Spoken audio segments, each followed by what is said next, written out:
জনাব এস.এম. সাদাত হোসেন এখন আপনাদের সামনে বক্তব্য রাখছেন।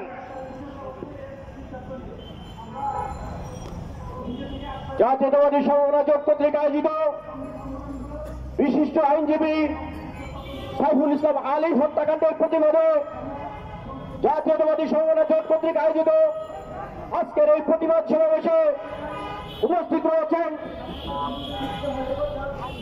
জাতীয়তাবাদী সমমনা জোটের সম্মানিত সভাপতি, সম্মানিত আহ্বায়ক, বিশিষ্ট আইনজীবী ডক্টর ফরিদুজ্জামান ফরহাদ। উপস্থিত রয়েছেন জাতীয়তাবাদী সমমনা জোটের বিভিন্ন স্তরের বিভিন্ন সবাইকে সংগ্রামী শুভেচ্ছা।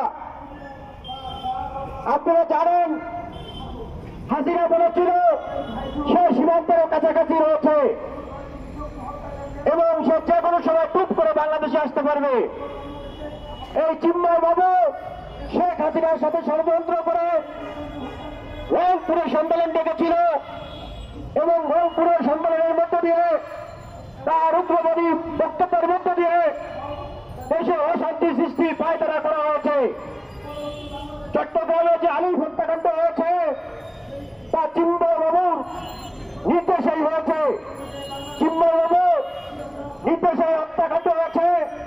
সুতরাং আমরা বাংলাদেশ গণতান্ত্রিক পার্টি দাবি করে এই চিন্ময় বাবুকে সাইফুল ইসলাম আলিফ হত্যাকাণ্ডের মূল আসামি করা হোক।